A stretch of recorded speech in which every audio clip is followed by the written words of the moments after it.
suka men-share ayat firman. Bacaan firman 1 Korintus pasal 10 ayat 31 sampai 33. Aku menjawab, jika engkau makan atau jika engkau minum, atau jika engkau melakukan sesuatu yang lain, lakukanlah semuanya itu untuk kemuliaan Allah.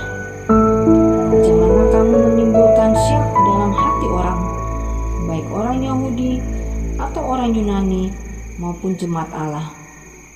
Sama seperti aku juga berusaha menyenangkan hati semua orang dalam segala hal, bukan untuk kepentingan diriku, tetapi untuk kepentingan orang banyak, supaya mereka beroleh selamat.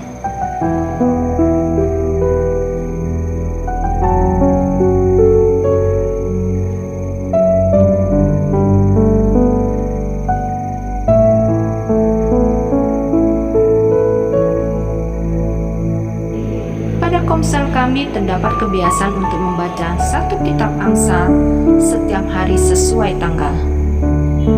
Ketika mendapat ayat yang merema, saya usahakan untuk posting di status WhatsApp. Tujuannya agar saya bisa mengingat ayat tersebut di sepanjang hari itu. Bersyukur, seringkali ada teman-teman yang membaca dan merasa diberkati dan dikuatkan dengan ayat Amsal tersebut. Saya sangat bersyukur jika teman-teman yang membaca boleh diberkati dengan status-status ayat yang saya kirim. Awalnya saya berpikir bahwa satu atau dua ayat mungkin tidak akan cukup berdampak buat orang lain. Tetapi Tuhan bekerja dengan luar biasa, bukan berdasarkan dengan cara pikir saya yang sempit. Sejak saat itu, saya mulai berhati-hati ketika ingin memposting, membagikan, atau mengomentari sesuatu.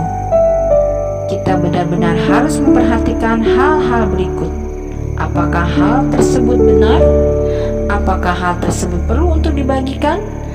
Dan apakah hal tersebut adalah hal yang baik untuk disebarluaskan? Bersyukur karena hari demi hari Tuhan menambahkan pengertian yang benar kepada saya. Puji Tuhan. Dita Nababan. Media sosial medsos sering dikonotasikan sebagai sesuatu yang negatif. Bagi mereka yang tidak setuju dengan penggunaannya, medsos ada sesuatu yang buruk. Bagi mereka, medsos membuat orang menjadi tidak produktif dan hanya mengerjakan hal yang sia-sia. Akan tetapi, benarkah medsos ada sesuatu yang buruk? Benarkah memakai medsos adalah hal yang sia-sia? Sesuatu yang sia-sia adalah ketika kita melakukan sesuatu tanpa ada manfaatnya bagi siapapun. Lalu, apa yang harus dilakukan supaya kita bisa memuliakan Tuhan di medsos? Caranya adalah dengan berbagi sesuatu yang baik dan benar, bukan hanya sekedar membuat status yang tidak jelas manfaatnya. Ketika kita sudah menjadi murid Kristus, maka medsos kita seharusnya mewakili siapa kita sebenarnya. Karena itu, marilah kita menjadikan medsos sebagai sarana untuk menyatakan kebaikan dan kebenaran dan memuliakan Tuhan. Janganlah kita menjadi alergi dengan medsos dan takut akan jatuh dalam dosa karena internet. Tetapi taklukkanlah dan jadikanlah itu sarana untuk menyebarkan nilai-nilai kebaikan dan kebenaran, serta ikut serta dalam isu-isu penting dalam negeri ini. Mari muliakan Tuhan melalui media sosial kita. Tuhan memberkati. Refleksi doa.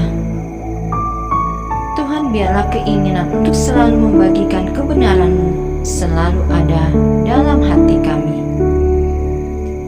Ayat hafalan 1 Korintus 10 ayat 31. Aku menjawab, jika engkau makan atau jika engkau minum, atau jika engkau melakukan sesuatu yang lain, lakukanlah semuanya itu untuk kemuliaan Allah. Tuhan Yesus memberkati.